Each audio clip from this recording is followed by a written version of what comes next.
Hello, children. Today we are going to learn this poem, The Ball Poem, by John Berryman.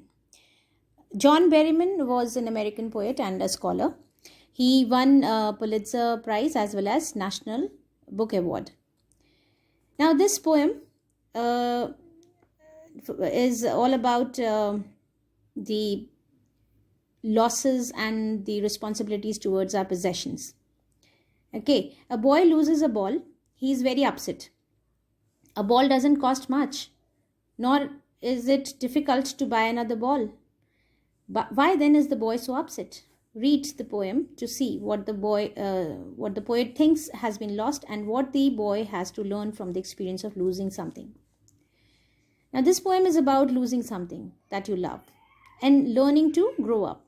It is about a little boy who, for the first time in his young life, is learning what it is like to experience grief at the loss of a much beloved possession. Here in this poem, in the case of this boy, it is a ball. The poem here has described the reality of life, which everyone has to face one day. And the poet has touched the topic of how to bear the responsibilities well and how to stand up against the miseries and sorrows of life, especially the losses of your prized possessions as well as your loved ones. Now we'll begin from the first line. What is the boy now who has lost his ball? What is he to do? I saw it go, merrily bouncing down the street and then merrily over. There it is in the water. Now here the poet is talking to himself, and he just saw that the boy has lost his ball he was playing with, and he was curious to know his reaction, to know about his reaction. So he asks himself only, he's talking to himself, that what is this boy now? That means, what is this boy going to do after losing his ball, who has lost his ball? What is he to do? Okay, what is he going to do now? How will he react to it? I saw it go. I here is the poet. He says that he saw it going. That means he saw that the ball skipped from the boy's hands and fell into some water body nearby.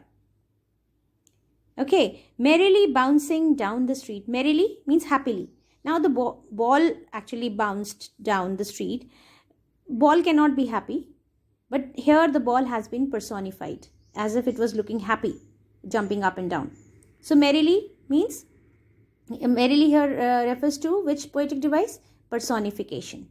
So merrily bouncing down the street and then merrily over, there it is in the water. That means the ball dribbled down, bounced through the street and fell into the water body, from where it is impossible to get it back.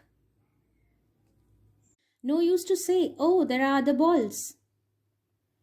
It would be of no use to tell the boy that don't worry, there are other balls with which he can play with. Because why it is of no use? Because the boy is totally upset and troubled, and he is profoundly affected by the loss of the ball, because he was so attached with that ball.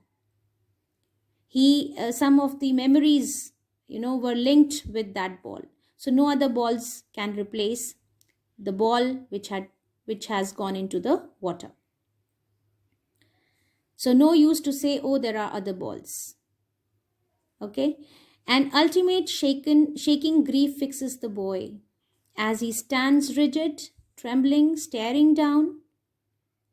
He is just standing there rigid, stiff, and as well as he's stiff in the sense he's not moving anywhere, he's not going anywhere, he's just he's totally grief stricken, and he is totally troubled, shaking grief ultimate shaking grief fixes the boy. That means he is totally troubled and he is not able to move. He is just standing there. He's shivering also and staring down, looking at the ball which has gone into the harbor, and he cannot, get it back. So he's just staring down that and trying to understand what has just happened. He has just lost something very valuable to him, very close to his heart. All his young days into the harbor, where his ball went. As if all his young days, now here metaphor has been used. Young days, the childhood. All his young days, ball has been compared to the childhood. So all his young days, as if ball has not gone into the water. His innocence, his childhood has gone into the water. How? By the realization of the harsh reality of life. By realizing that losses do occur. So all his young days is associated with infancy and innocence.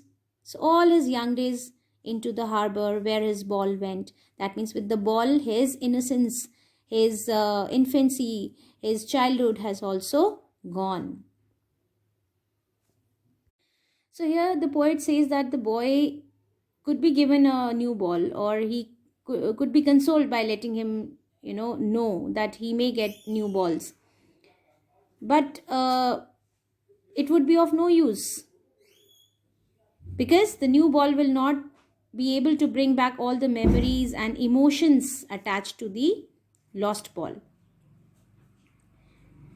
Along with this, he is, going to realize a new thing in his life, that is coming face to face with the harsh reality of life, realizing what is loss and the responsibility towards it, towards his possessions.